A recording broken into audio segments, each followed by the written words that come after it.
Hi, I'm Claire Ridgway, historian, author, and creator of the Anne Boleyn Files. Welcome back to my series where I chat with authors and creators who bring Tudor history to life in new and exciting ways. Today, I'm delighted to be joined by novelist Leah Toole, whose fascinating book, The Rose and The Pomegranate, asks one of the biggest what ifs in Tudor history. What if Arthur Tudor, Prince of Wales, had lived? In this alternative history novel, Arthur doesn't die of sweating sickness in 1502, and the ripple effects touch everyone, from Katherine of Aragon to Henry VIII, the Boleyns, Cromwell, Wolsey, and beyond. It's meticulously researched, imaginative, and thought provoking. And I can't wait to dive in with Leah about how she reshaped Tudor England. Thank you so much, Leah, for joining me today and letting me interview you on behalf of the Anne Boleyn Files YouTube channel. I've just read your wonderful book, The Rose and the Pomegranate. I thoroughly enjoyed it. I read it in a weekend, flat Great. out. Oh, So wow. thoroughly enjoyed that. So that's what I want to sort of interview you about today. But first of all, Leah, can you just tell me a little bit about you and how you came to be interested in Tudor history? Yeah, so my name is Leah Toole. I'm 32. I was born in Germany, but I was actually brought up in Portugal. So I didn't get introduced to the Tudors the way most people are, which is through school. My very first encounter with that era was from watching The Other Boleyn Girl as a teenager. Later on, obviously, the TV show The Tudors and stuff like that. But it was actually Philippa Gregory's book series, which made me fall in love with that era. I think Philippa Gregory is one of those authors that draws a lot of people into the Tudor era. Was it Yeah. a particular book? Was it like The Other Boleyn Girl or the Constant Princess or? It was actually the Red Queen that I enjoyed the most. Ah, okay. Yeah, And that sort of sparked off your interest in Tudor history. yeah. Okay. And then what inspired you to then write The Rose and the Pomegranate? Why Arthur Tudor? Because this book, obviously, The Rose and the Pomegranate, we've got the rose, the Tudor rose, and the pomegranate being, of course, Catherine of Aragon's, one of her symbols. So Yeah. what drew you to him? Why this particular what if? Because this is an alternative history book, isn't it? Well, not a Yeah, history book, a novel. yeah. So I got the idea to write a book about what if Arthur Tudor hadn't died because I was interested to see how Tudor England might have been had Henry VIII never reigned. Arthur was quite literally brought up to rule. He was shaped into what would have probably been a really fantastic king, while Henry had been brought up spoiled and ill prepared to inherit the throne. So I was curious to explore how Arthur might have dealt with the issues in his own reign and marriage, and to see how he would have potentially managed them in comparison to how we know Henry VIII managed them, which was through a lot of foot stomping and having 6 wives to obtain an heir. Okay, thank you. Yeah, it's such an interesting what if. It's a Yeah. really complicated what if as well. Um, I mean, alternative history, I've read a couple of alternative history books, and I have to say I really enjoy them because of the fact that I don't get annoyed with them. I do get annoyed with some historical novels because I kind of think, oh, well, that didn't happen. And, what if someone believes this? But the great thing about Yeah. alternative history is people know that it is an alternative. But Yeah. it can be tricky because you have to balance sort of history and creativity. And so, how do you approach balancing those two, sort of accuracy, history versus the alternative universe? So the way that I looked at it was if it would have happened regardless, keep it. So when I was writing, so when Arthur Tudor died in 1502, in reality, in my book, when I was writing that moment in history and he survives, that obviously was my pivotal moment where I stepped from historical accuracy into the world of pure fiction. And anything else as of that point was mine to invent. However, I did want to stay true to some historical events, as I don't believe that everything would have been different just because England had a different king. So Arthur surviving past 1502 doesn't alter the fact that other European monarchs existed, or that the issues they, for example, had under Henry VIII would have suddenly ceased to exist. England and France having political issues, let's say, would not have changed whether Arthur survived or not. which led me to explore the very real event of 1513, which was the Battle of Flodden with Scotland. In my book, it occurred a couple of years later than in actual history, purely to accommodate the fictional side of the story. But England's conflict with France and Scotland in that instance was something I believed would have happened regardless. Another thing I wanted to keep was people's like natural deaths. So if someone died in reality under Henry VIII, then Arthur surviving would not have necessarily changed that. So for example, without giving spoilers, if someone in the Tudor court died of illness or old age, I tried to keep those factual deaths in the story, again, purely because I don't think that Arthur surviving past 1502 would have saved those people. And I wanted to make sure my alternative plot was believable, even though it's clearly fiction, because I wanted the reader to almost forget that it didn't happen that way, so that when they look up and remember, oh no, this is fiction, that they'd be sad about it. Yeah. Okay, thank you. Oh, yeah, that's so I hope that makes sense. complicated. Yeah, that is really complicated because you have to think of which deaths, that Yeah, Henry VIII would have been responsible for, and which deaths were kind of natural and probably would have happened regardless. So yeah, that's a yeah. complicated thing to get your head around.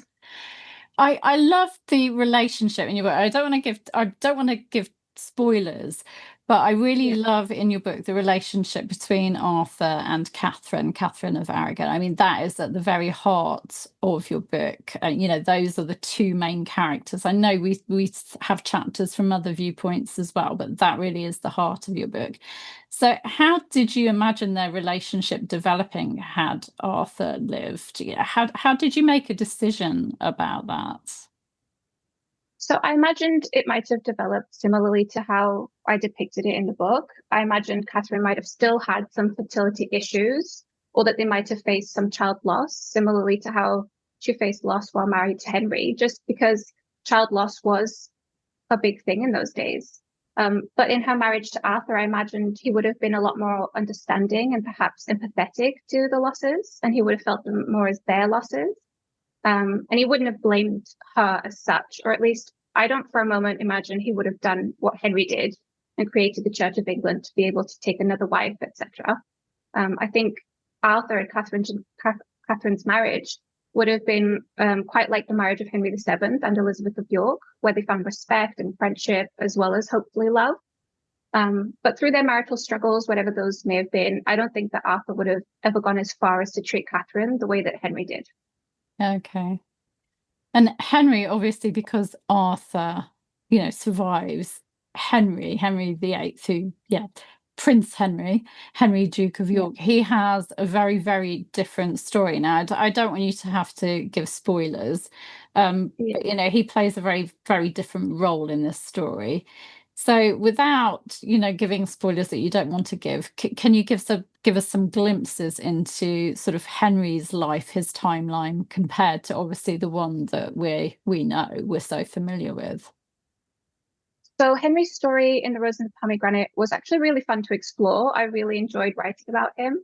And in the book, since Arthur didn't die so young, Henry maintained his spare status. So he was much more free to do whatever he wanted. And during my research, I did find a really interesting theory that had he not been king, he might have pursued this other path. Yeah, and when I read that, I think it was a really perfect scenario for him because I mean I don't want to give spoilers, but I just felt like it would have made sense, but it also would have been really ironic and kind of funny. So yeah, I went with that.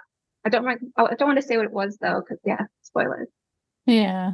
You can imagine him being a bit like Prince Harry today, really, and what he Yeah, would have been like, how he would have progressed, what his life would have been like if he hadn't had that responsibility at the age of 17 and being yeah, king and everything that came with that, and actually just perhaps having a bit more fun. yeah, definitely more fun. Yeah, I found his storyline really, really interesting. But I won't say because I don't want to spoil your story.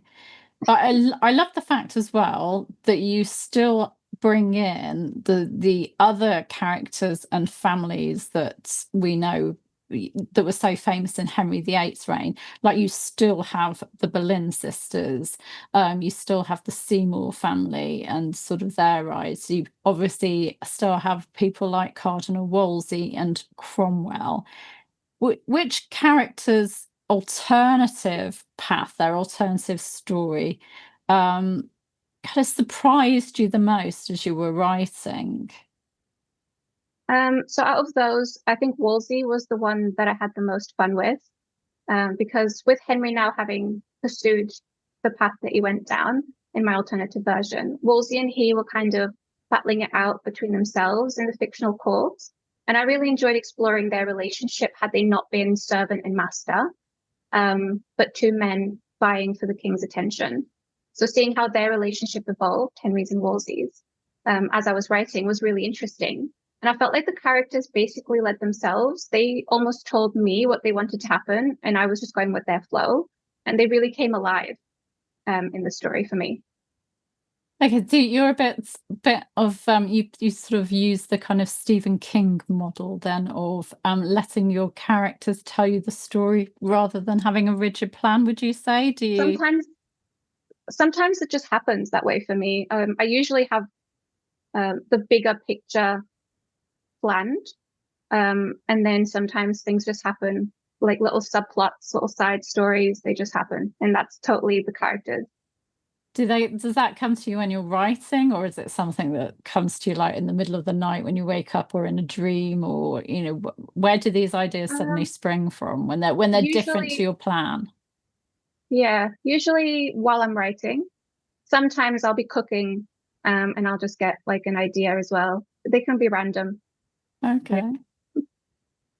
Now, what I found amazing with your book is how consistent you were in sort of keeping the timeline and all of these characters organized. Because I mean, your book goes from what is it, 1501 to 1538, I think.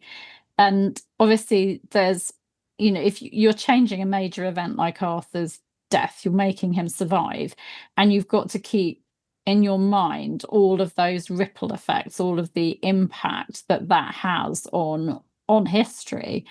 So how did you go about planning that? How did you keep things consistent? I mean, did you have like a big plan on your wall or something of the timeline? I really didn't. I had a little. I always have a little notebook next to me, and I write things down as they go sometimes, but it's usually mostly in my head. I don't really plan all that much. I sort of have the basics planned out before I start. But I have to admit, this was the most challenging book that I've written. But I wouldn't say that maintaining the ripple effect was much of a challenge as such, as I was pretty sure from the start what outcome I wanted. And I also think that Arthur being King of England instead of Henry wouldn't have necessarily changed all that much in the grand scheme of things. A lot of the things that happen in real life also happened in my alternative book, albeit perhaps later or less chaotically, because Europe remained the same. And Arthur was a different character to Henry, for sure. So the Rose and the Pomegranate is very, very well researched. So how did you go about researching it? Did you use mainly secondary sources like biographies or history books, or did you go into, the contemporary sources, the documents from the 16th century? So I turned to historians and like self example. I watched a lot of your videos on the Tudor era, as well as listened to history podcasts, and of course read lots of historical nonfiction books. But as well as all that, I also enjoy watching TV shows and films set in that era that I'm researching, because although for the most part they aren't historically accurate, they make me feel more immersed in the Tudor era and the time period that I'm writing on at the time. Yeah, they sort of give you the atmosphere. Yeah. Yeah. So how long did it take you to write your book? The Rose and the Pomegranate was in total about 7 months, Okay. including editing and stuff like that. Yeah. Does that include research, or is that from the start of writing? Including research. I kind of research as I go. Yeah. Yeah. Yeah. Thank you. And was there a But obviously, particular, sorry, go on. oh, I was just gonna say, but obviously, I've been researching the Tudor era for like 4 years now, so Yes, it's all that in makes there it somewhere. easier. Yeah. And was there a particular source, a particular document or a discovery in your research that changed the way that you imagined Arthur's England or any of these characters? Yeah. So I don't want to give spoilers, but I discovered something about Henry VIII and what his potential path might have been. And this was in the form of just, I think it was just a theory that I read that this might have been his path if he hadn't been king. And yeah, initially I imagined he would have simply been the arrogant spare heir, possibly marrying a foreign princess or even Anne Boleyn. But when I read that theory, I had to go with it because it was just too juicy to pass up. Yeah. And I mean, you talked about, I think you said that Wolsey's sort of alternative sort of career path and Henry's were fun to write. But which was the most difficult? Which person's path in your novel was the most difficult to come to a decision about or to write? I actually have two that were most difficult, and one of them was Arthur. I mean, Arthur was definitely the most fun, but he was also the most difficult because once I'd established the first half of the book, I realized that though he'd faced some issues, he hadn't faced like an outright battle. And I really didn't like that. It didn't seem realistic. I remember brainstorming with my husband about this for days. I felt like I needed Arthur to be in a war of some sorts because to reign for however many years and face no conflict where he himself perhaps partook in fighting, it just wasn't, it just was so unrealistic to me. But I couldn't for the life of me think of why Arthur would engage in a battle. The whole book, I set him up to be a cool, calm, and collected king.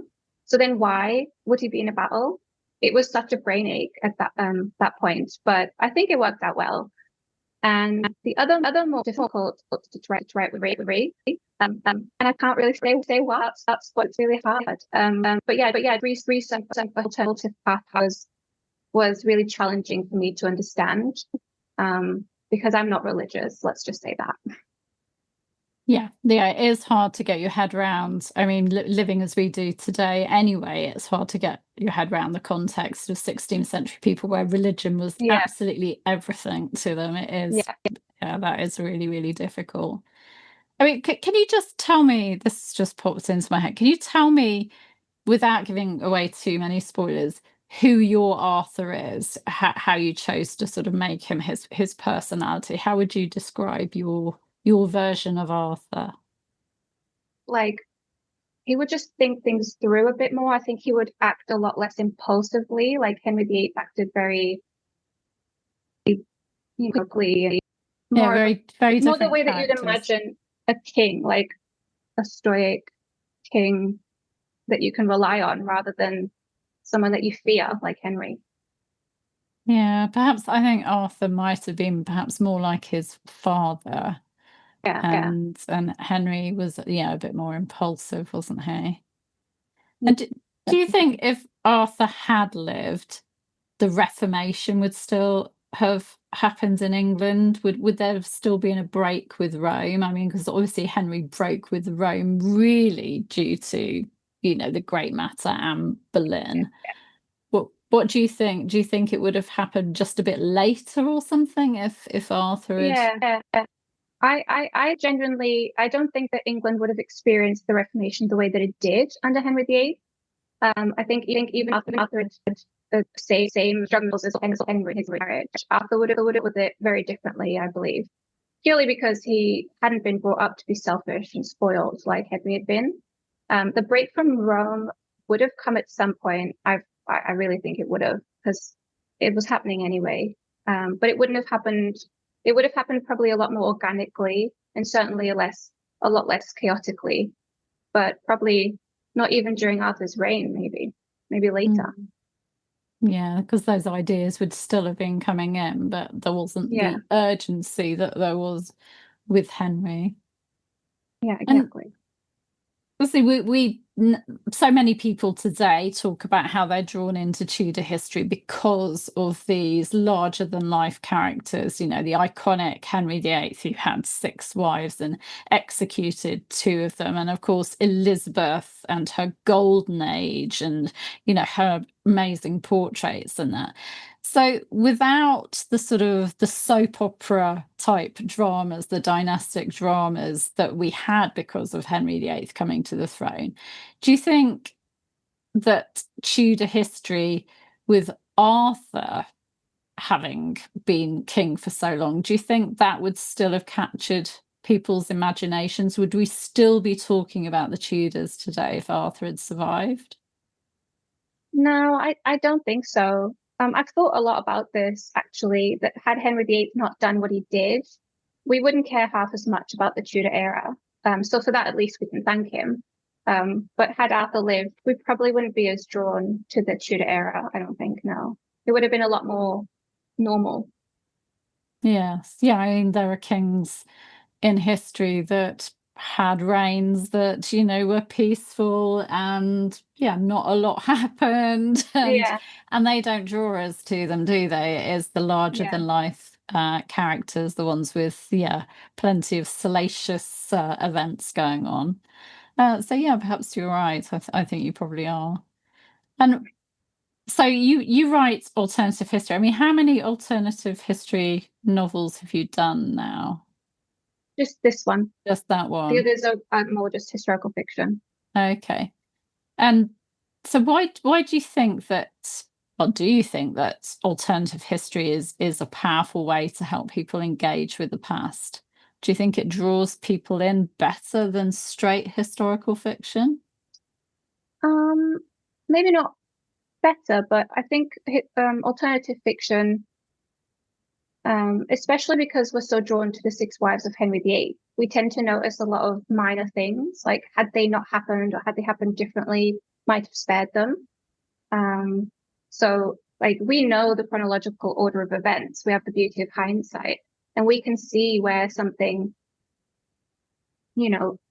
set someone's fate in stone. That's where something went wrong for them. So I think we like to imagine like, if only that hadn't been, how would it have played out?